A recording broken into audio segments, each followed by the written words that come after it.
嘿，大家好。今日分享嘅素食咧就係素嘅上湯。咁咧就一路第一輯嗰度咧，所以成日講咧就冇講個素字，成日都講上湯。咁啊有啲觀眾咧就可能會係混淆咗，咁所以今日咧就我特登好細緻咁做翻呢個素上湯俾大家睇。咁佢個材料咧就係呢啲嘅。嗱，佢有啲香茅啦。香茅咧個作用咧就同薑差唔多嘅，咁但係佢好香啦。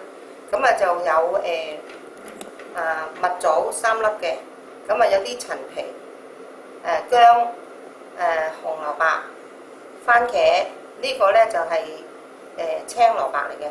咁呢個咧就係素火腿，咁呢個咧就係合掌瓜嚟嘅。咁呢個咧就係薯仔。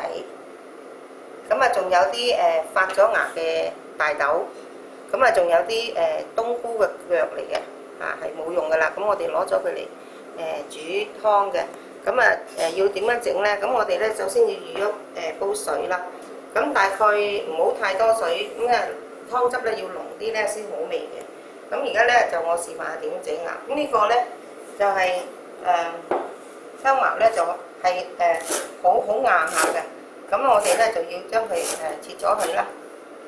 咁啊切咗佢多呢啲香茅啦，咁我而家起一起個火先。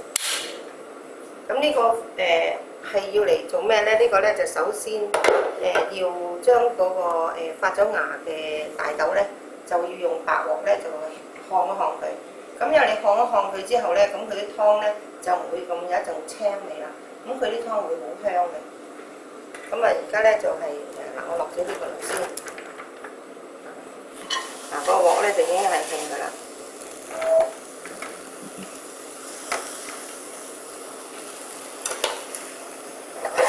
咁啊興一興佢。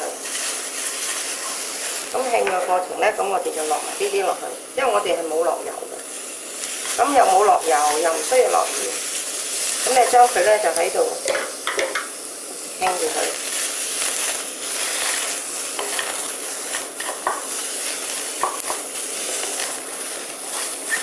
咁實際上咧，你興一興佢之後咧，咁佢就會軟啲啦。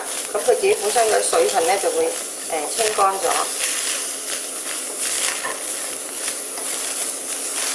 咁佢變咗個豆嗰度經過熱力去炒佢咧，咁佢係會比較香啲嘅。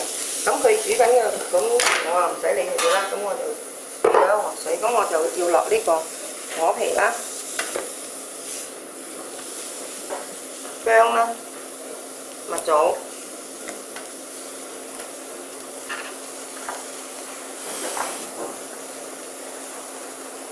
咁啊落咗呢啲先，薯仔、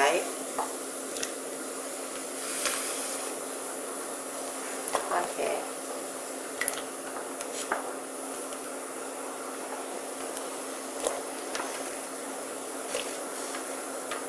一個青蘿蔔。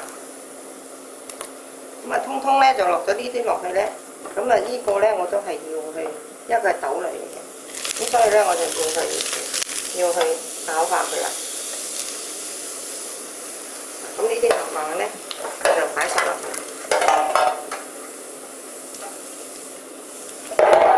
咁連呢個冬菇腳咧我都擺埋落去。咁我而家冚住先嚇。咁我開始咧就做呢個啦。咁我哋已經聞到好香嘅味啦。咁你煲湯咧好唔好味咧，就全靠呢個動作嘅啫。如果你冇做呢個動作嘅話咧，啲湯係冇咁好味嘅。你落幾多鮮味落去都冇用嘅。咁但係我做咗呢個之後，啲湯飲落去咧就好滋味啦。咁啊興一興，因為大豆芽咧佢又好甜嘅，咁啊加上有豆類嘅蛋白質啦。咁啊又有啲香料啦，咁啊好好啦，咁我就熄咗火去，就加埋落去。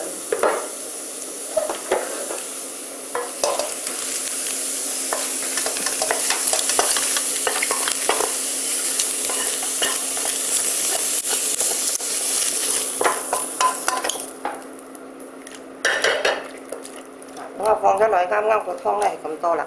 咁啊煮出嚟嘅湯汁咧就可以做湯嘅時間咧就2個鐘頭。咁啊而家煲好啦。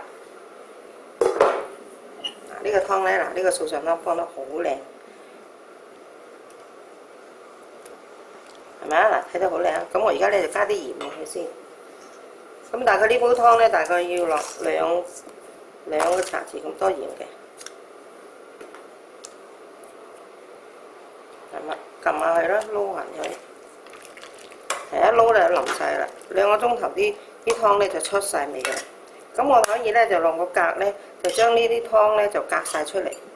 咁或者而家即刻咧就係不離飲都得嘅。咁如果你儲起佢咧，你就想留翻下一餐都有咧，你就揾一個壺咯，裝起佢。咁啊，好似呢個壺咁樣，呢啲好似呢個壺咁樣裝起佢。咁你擺翻雪櫃嗰度咧，咁你隨時煮咩嘢餸咧，咁你攞出嚟做湯汁。咁啊，較鹽落去咧，較豉油或者係醬料去煮嘢咧，就通通都用呢隻上湯嘅。咁我哋叫佢做素上湯。